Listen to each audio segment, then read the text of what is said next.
Alright. Well, our movie got out first, so I'm willing to bet we saw the better movie.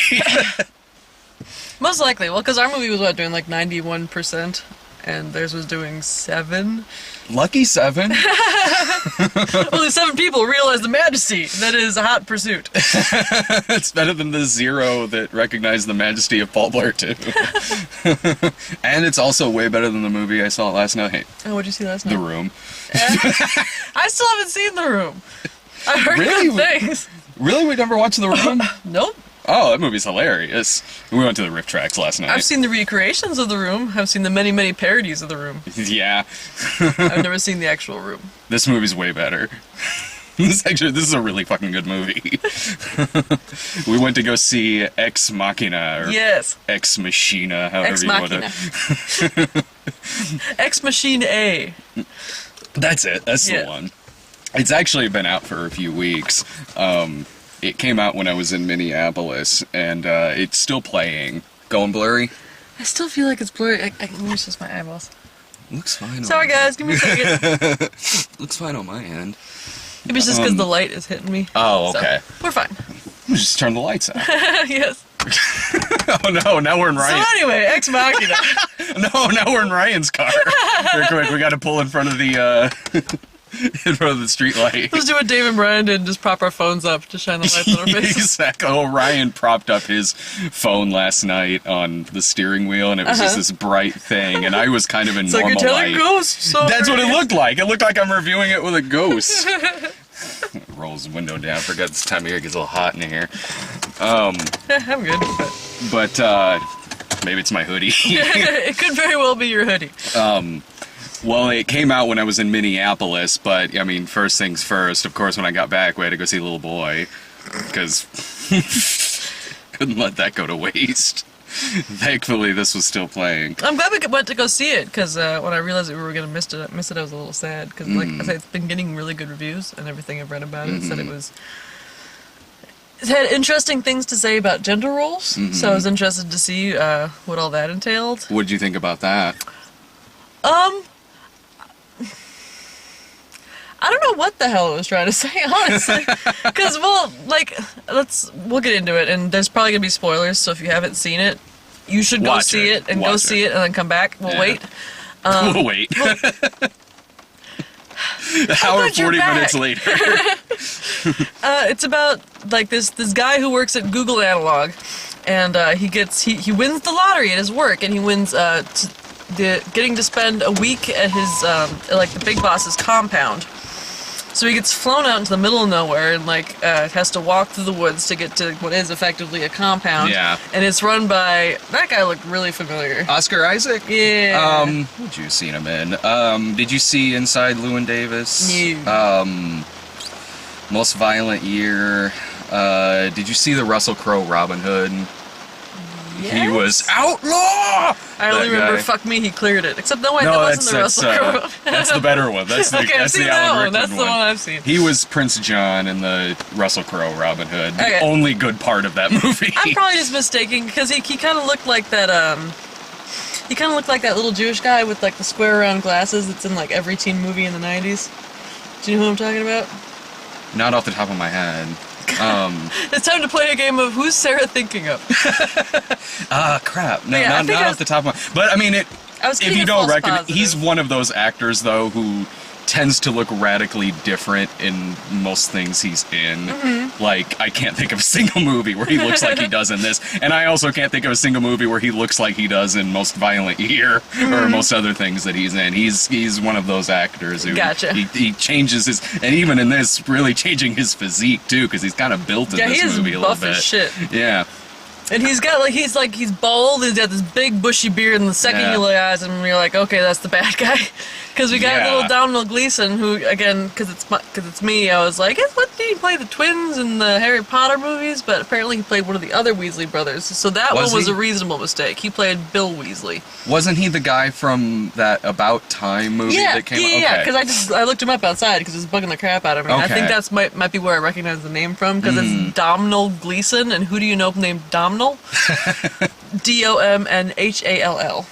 Anyway, turns out the reason he's there is to perform a Turing test. It's not a proper Turing test because he knows that he's going to be interacting with a robot, but basically the guy's built a lady android, and he's going to give Domhnall Gleeson 7 days to kind of interact with her, and then get back and have a closing meeting, I guess, with Big Beardy, and tell him whether he thinks that she passed the AI test.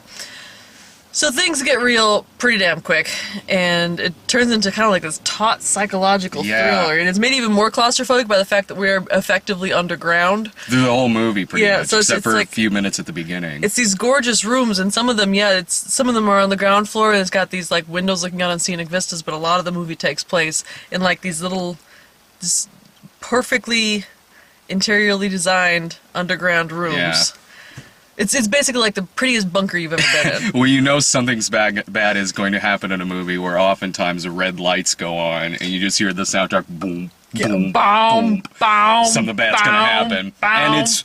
Because you're right about from the beginning, something's bad's going to happen with the Oscar Isaac character, because there's really subtle things in that, like, you can see glass cracked on the window in the room that the robot's in, and you also see that he's got wounds like on his I didn't even notice the wounds on his knuckles. I was like, what's up with the glass? And then, oh my god, it turned out...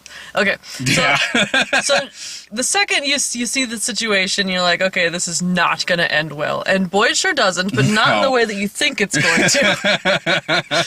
Because basically, like, this robot's flirting up a storm with him, and she's adorable. Yeah, she is. She's great. And he's like kind of falling for her and getting a crush on her, and it's becoming more and more apparent that once he leaves, she's gonna get murdered, like robot murdered, where he's gonna like break her brain. Yeah, disassembled. And so he's like cooking up this fiendish scheme to like free her, and meanwhile, like the movie keeps directing our attention to various works of art and like making these deep metaphorical statements, and I'm sure they were trying to say something, and if I had taken film classes maybe I'd understand, but I don't. Something about Jackson Pollock. Give me like 3 months and then I'll come back to you with a basic thesis, but for now all I know it was really, really pretty, it made you think, and the ending was killer. So there's also this weird kind of like geisha lady servant. Man, yeah. Who was again creepy as shit. She was like biling, but without being biling. Yeah. That sort of like stick insect, crazy eyes. Doesn't understand a lick of English, and so like that went in a different place that I thought it was going to. I'm so happy that it did. It so did, because Oscar Isaac says in the movie that he has her there because she doesn't understand a word of English, and that way she won't repeat anything that's been going on there. He makes Caleb, the main dude in the movie, sign like an NDA, but frequently throughout it's cutting to her kind of listening to what's going on, so I'm figuring like, okay, maybe she does understand English and she's there for some other reason that they haven't explained yet. She's like a spy for the rival chocolate company. Maybe something like that. Like, I didn't know, but no, it gets kind of dark. Like, really fast. And creepy. Great. So this guy's like an alcoholic, and so it's becoming more and more apparent to Domhnall Gleeson's character that like he's not. First of all, he's not that smart. Like he's obviously like a computer genius, but Domhnall Gleeson keeps making references that Beardy is just not getting. Yeah. Or like he'll tell a joke and Beardy doesn't get it, so he just kind of glosses over it. That was great when you said I was a god earlier. Yeah, I'm gonna remember that. That's not what I said. No, you called me a god. I'm gonna put that in my book. Dude, fucking awesome. Oh, the boys are out. Just standing outside, sad in the rain. Sad in the rain. We're getting the finger. We're getting the finger. Dave's got an umbrella. Roll down the window real quick. Our movie was awesome. Oh, shit.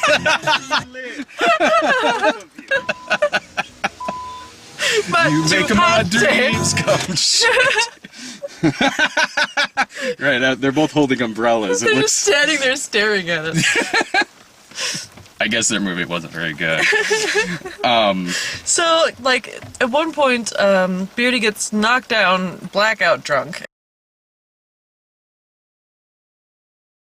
And at this point, Domhnall Gleeson is completely convinced that something shitty is going on. Not least of which because the lady robot apparently has figured out how to make the power go out, which makes all security cameras go down. Yeah. And so when she does that, she's like, don't trust Beardy. He does not have your best interests in heart.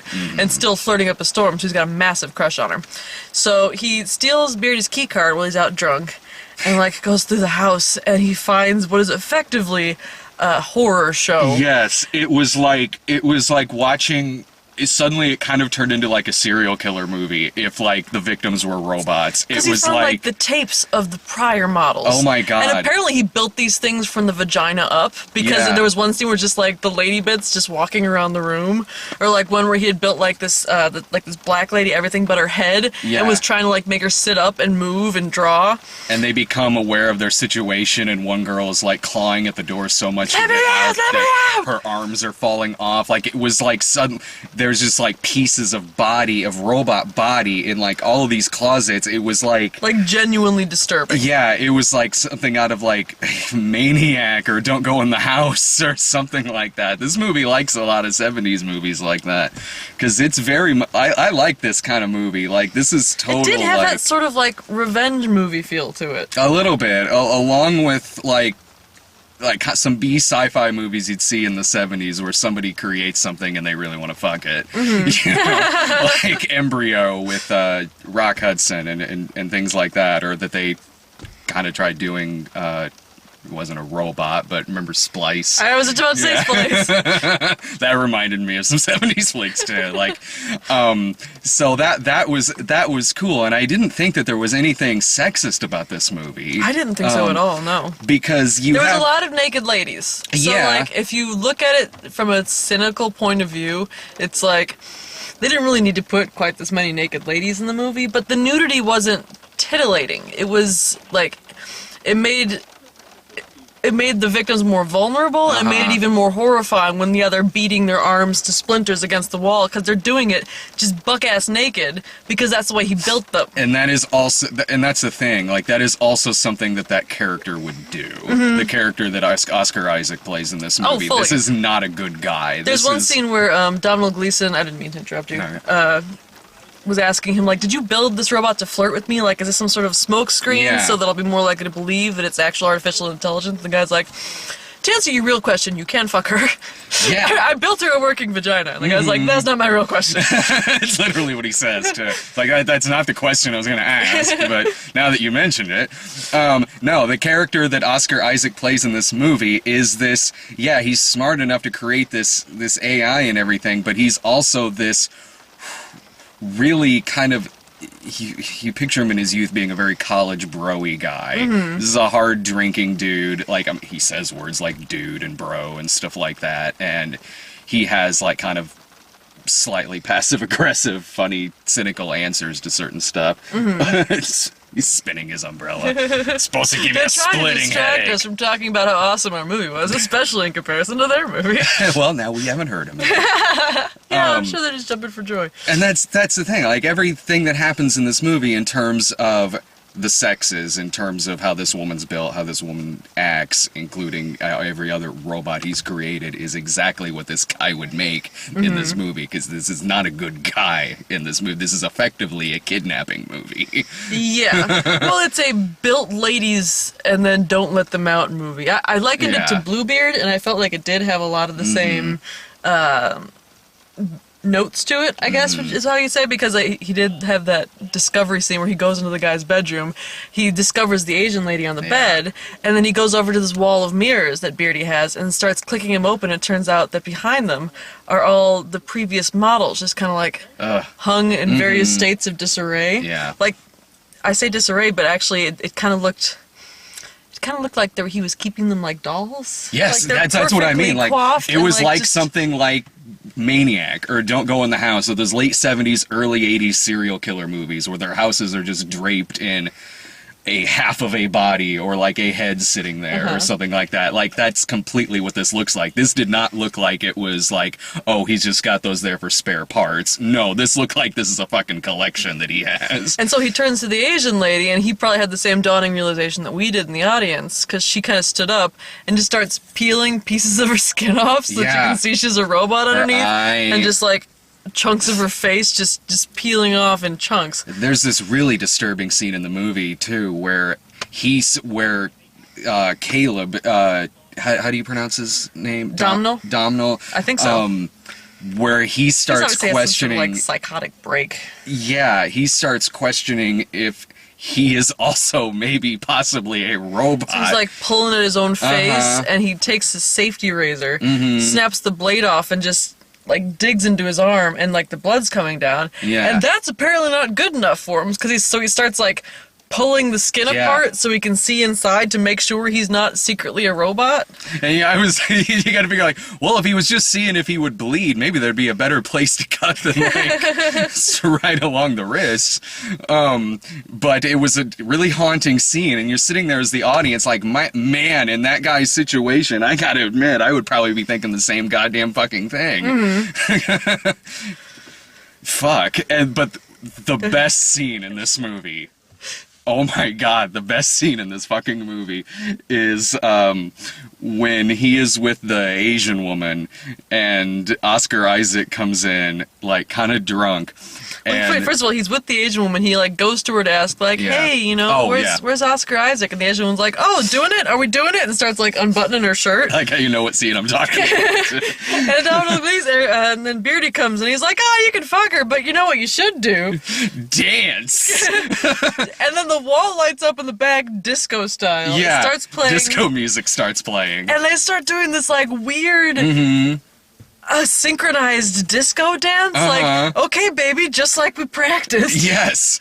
It was so good. And then Caleb says, like, earlier he saw a video of Oscar Isaac tearing up her photo, and he says to him, he's like, why did you tear up her photo? And he doesn't even answer, like, I'm about to tear up this dance floor. This was my favorite scene in the fucking Which makes movie. you think, okay, this guy's a moron. But then the twist happens. Yeah, fuck.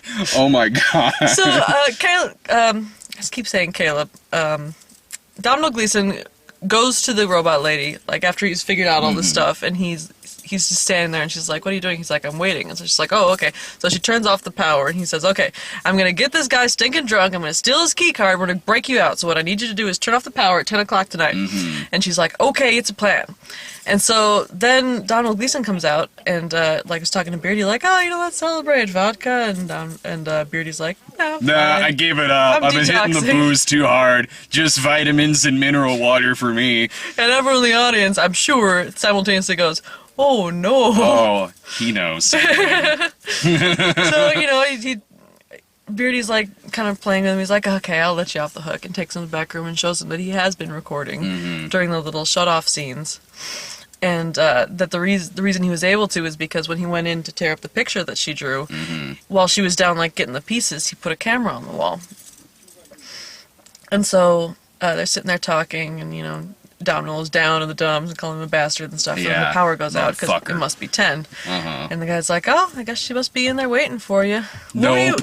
What was your plan exactly after you got her out of there? And Domhnall's like, well, I was going to, reprogram the security system so that when the power went out, all the doors opened rather than all the doors closing. And the guy's like, oh, okay, I wonder how that would have worked. And Donald's like, I guess we'll see. And then all the doors... and then the music starts again. Fuck. Blamp, blamp, blamp. Womp, womp. Oscar Isaac comes out.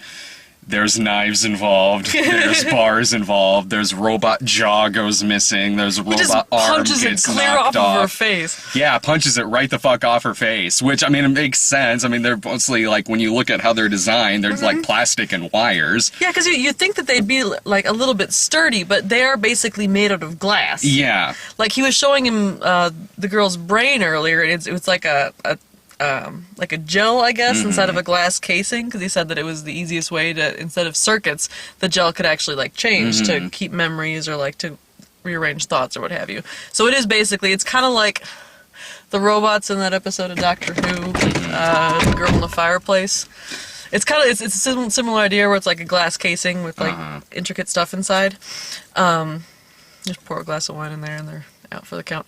Anyway, Oscar Isaac stabbed a couple times, walking away. Oh, no, but you have to. That's like, God damn it! Yeah, this is fucking unreal. This is fucking unreal, Which is like man. the best last words for a bad guy character. Because it turns out like Robot Girl and Weird Geisha Girl are in cahoots now, and like they team up on him, and yeah, they do this like mind communication with each other. Like they kind of have their heads put together. It's her mouth is moving. I feel like she was probably whispering to her. So like it doesn't seem. I understand where you got that impression, but it doesn't seem like Beardy would be the kind of guy who would make these robots able to telepathically communicate with each other. I didn't notice her mouth moving. I didn't notice, but that makes more sense. So yeah, then he's murdered.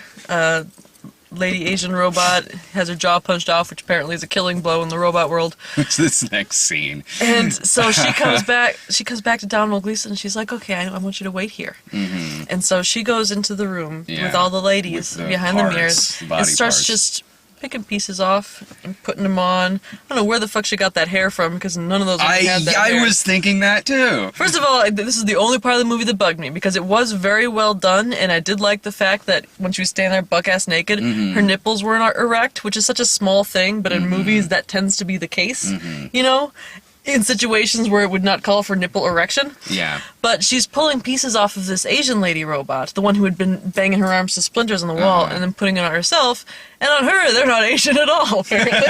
So maybe it's like that foundation. Fits her a little better, too. That blends to your skin color, except it's not kind your of flapping skin. Down because the Asian lady looked much taller. The boob skin shrunk to fit. Yeah, maybe we're missing like some cutaway shot that was kind of like the Terminatrix in Terminator 3, where it just...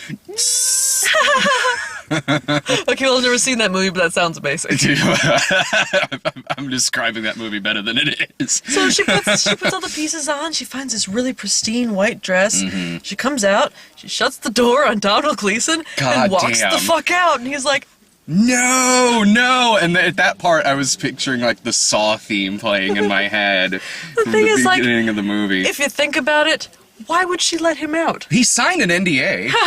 He's not going to say anything. Dead Oscar Isaac will sue him. But he's the only one who knows that she's a robot. That was such a bummer ending, man. It's like loved it so much. Contextually, it totally fucking works, but like contextually, it does, and it is not a Hollywood ending. Like it is a ballsy ending. It totally is, and it doesn't. It works. If they had ended up together, I might have worried the movie was a little sexist. But the fact that she just bombs the fuck off without him, I loved so much. It wouldn't have bothered me if they ended up together, if it just showed them leaving together or something like that. It wouldn't have. I wouldn't have left the theater like, man, I wish she had fucking killed him or something like that. Like I wouldn't have thought that at all. She basically killed him. Yeah, she does in a pretty grisly fucking way, which is a bummer because it's a likable character. He gets locked into a room and there's no way for him to get out. Yeah. So he's just starving to death while the credits roll, I guess. Yeah. It's a very Twilight Zone ending. Like it is. It totally is. I give props. They didn't go for a happy ending. Yeah, because if they had ended up together, I have no problem with a romantic ending to a movie. I'm not the kind of person who thinks that, like, okay, if these two characters end up together, then, you know, that it means that the movie's saying that's all that they're made for. But that's all that she was made for. So the fact that she transcended that, I think, gave the movie a bigger point than just, you know, she got made to do it with a dude. And thank God she got to do it with a dude. That's true. That's very true. That does make it a much more provocative ending. I'm not... If the movie had ended the other way around, where they just went off together, I don't know if I would have liked the movie any less. I don't. But mentioning it like that, I know exactly what you're saying, and it does make for a much more independent ending. It does make for a much more provocative ending, and also one that you really don't see coming either. Plus, if you think about it, that was her passing the Turing test, because as Beardy laid it out, that, you know, she probably doesn't like that guy. You know, Beardy gave her all the tools at her disposal to try and escape, and then gave her this dude, like, if you can make this guy like you enough to break you out, that's how you escape. You know, you have to manipulate him, you have to flirt with him, you have to figure out how to get him to like you, and you have to pretend to like him back. And that's what she did. She did. Oscar Isaac, as evil of a character as that was, he totally called it. He knew exactly what was going to happen. And from the Caleb character's point of view, Yeah, I think most people in that position probably also would have probably fallen for this person, or to the extent that you would want to help them leave. And yeah, you're right. It does. When you look back at things that happened prior to that ending, it does set it up. It does. Even though I didn't necessarily see it coming. And the thing is, like, consciousness does not mean having a conscience. It means consciousness. Yeah. So she wasn't evil. She just didn't give a fuck. She didn't, because like he was saying, they were sitting outside in the woods. This just occurred to me, and Beauty was basically breaking it down for Don Luis. And well, you know, this is what's going to happen once this test is over. Is I'm going to wipe her brain. It's not going to have any memories in it, and I'm going to reuse her body because it's a good body. And Don was like. So he's like, do you feel bad for her? Because you should probably feel bad for us. I'm rendering our species extinct. Yeah. And that's kind of what the end of the movie implies. Yeah, it does. I mean, you're right in the sense that, yeah, she certainly doesn't give a fuck, but it certainly doesn't make her good in that she left this guy to die at the end. Oh, no, I'm not saying it makes her good. Who is a good guy. I'm saying it makes her awesome. I don't even know if I'd go that far, because he was a good guy. Like, he didn't deserve to. Oh, no, again, I'm not rude. I shouldn't say that. I've rooted for worse characters than her, I have let's too. say. I have too. Totally. 100%. Absolutely. Like, I root for Caligula every time I watch the movie. It's like, well, maybe not in every scene. You are a virgin, aren't you? When he's stamping Yay! Put that flower in his ass, motherfucker. Dink. Yeah. When he's stamping the Senate papers, like, root for him in that scene. I root for his big old Senate wife prostitute boat. Because that is a money-making scheme worth having. Who are the best whores in London? In Rome. The senator's wives. Because everyone in that movie has an English accent. Exactly, that is true. They're all how British. they sounded in Rome. Yeah. They all had fantastic curly hair. Waved, coif, mustache, all of that. I guess this movie, have you seen Her yet? I haven't, actually. I don't want to spoil something for you. I'll see it at some point. Okay, then I won't spoil it. It's kind of like, can you do earmuffs? Sure. It's kind of like if in Her, which if you haven't seen it, earmuffs, it's kind of like if in Her, when she left, she had left him to die in a box in the middle of the forest. Okay, come back. I heard what you said. What? It turned out she was a dude. Oh my god! That's why they call the movie Her, parentheses, him. Really? Get I missed that part of the poster. Totally gives away the ending right the there. director's cut of the poster. I highly fucking recommend it. If you haven't seen it already, it's been out for a few weeks. You ought to see it. Yeah. Hopefully you've seen it by the time you get to this point in the credits, because we kind of ruined the whole movie. We've said everything that happens in this movie. So I take it that this is probably the better choice this weekend than Hot Pursuit. Also, I like this movie better than Avengers 2. I hope they stayed during the credits, though, because apparently there's a blooper scene in the end of Hot Pursuit. I'm sure there is. It's an 80-minute movie. They gotta pad that out. Well, because I read a couple of the reviews, and one of them said, like, the blooper scene, it seemed like they were having fun, so at least something good came out of this movie. You told me about that, or somebody told me about that. So, my final thought is watch the shit out of this movie. Yeah, pay full price for this. Because I planned to. Dave was saying that he wanted to see Avengers Age of Ultron again a day later, and that didn't make much sense to me. Seeing this movie again tomorrow makes sense to me. I think this is a better movie. Avengers it's an entertaining popcorn flick. This is a really, really fucking damn good. Like, I want to go back and see if I missed anything. I know, same here. You know? I would pay to go see this movie again. I'm at the theaters so much, I probably won't get a chance to see it again in theaters, but I would if I could. If that makes sense. I would if I could. What trailers did we get? We got Amy, which you were in the bathroom for. It's apparently like an Amy Winehouse biopic that they're doing. Okay. I say biopic. Everyone I've been hearing people say biopic recently, which I don't much care for, but I guess it makes more sense because it's a bio picture. Yeah. But I say biopic, so sue me. Mad Max. Next week. Fury Road. Next week. I can't fucking Which wait, I'm pretty man. psyched for. Yeah, I walked in on that one. I'm like, sweet, I walked in at the right moment. Mad Max trailer. Fuck yeah. Just cars flipping. Yeah. Wee. What a lovely day. Oh my god, I can't wait. That guy's my favorite. Yeah. He is the most valuable player of that trailer. Watch out, that'll be the only scene he's in. What a lovely day. Self/Less, which I'd never seen this trailer before. Me neither. It's like Ben Kingsley is a world-renowned architect, and so he goes into this place and I guess maybe they must have contacted him because he seemed perplexed by the whole operation, and they're like, with men of a caliber such as yours, we like to give them an opportunity to release more of their potential, so we'll put you into this blank body so you can live out more of your life. So he wakes up and he's Ryan Reynolds. Yeah. Which... that would be awesome.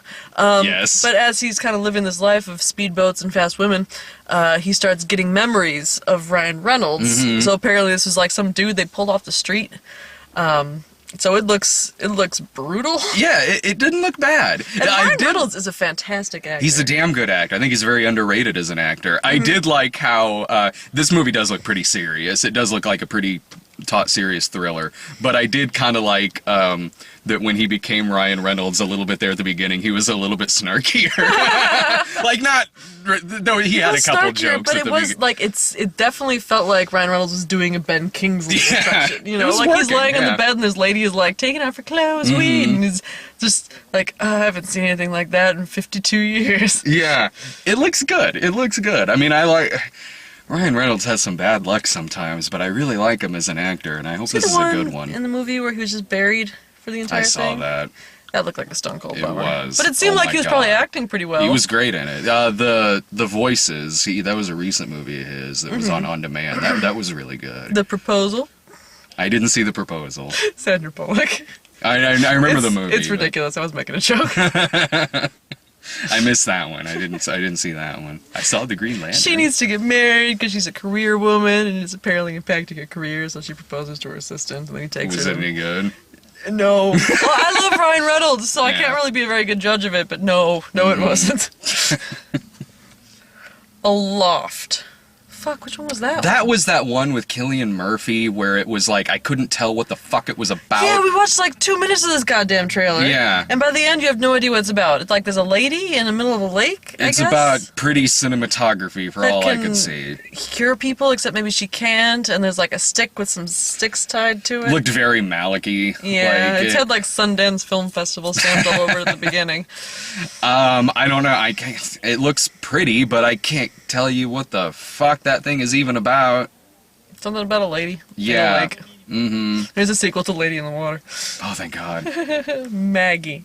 Oh, that I really want to see. Which one was the that? Arnold one? Yeah. That did look good. Yeah. It looks kind of like one of those zombie games. I don't normally play games like The Last that, of but Us. the ones where like you've got a little girl who's getting sick and you have to keep getting her medicine. It was like that, but a movie with Arnold Schwarzenegger. Yeah, it looks like a much more serious Arnold movie. Like, I'm down for that. Like, it comes out in limited release this weekend.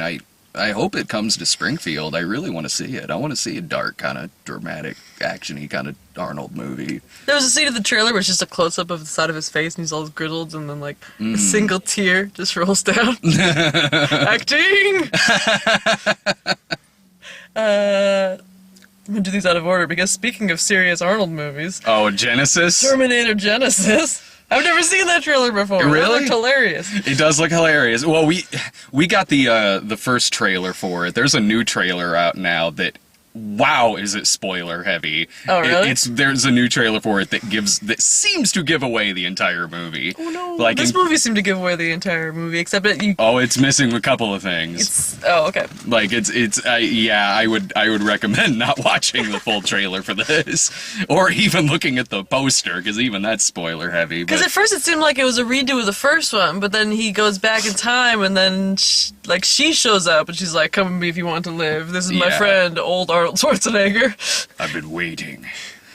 And then just shoots really young Arnold bad, Schwarzenegger. Man. There's like an Asian Terminator guy. Yeah, I'm not much on a lot of trailers that are made up of just lines and things from the previous movies, and boy, this one is that in spades. She's like, I'll be back, and she's like, what? Oh, because she didn't see that coming.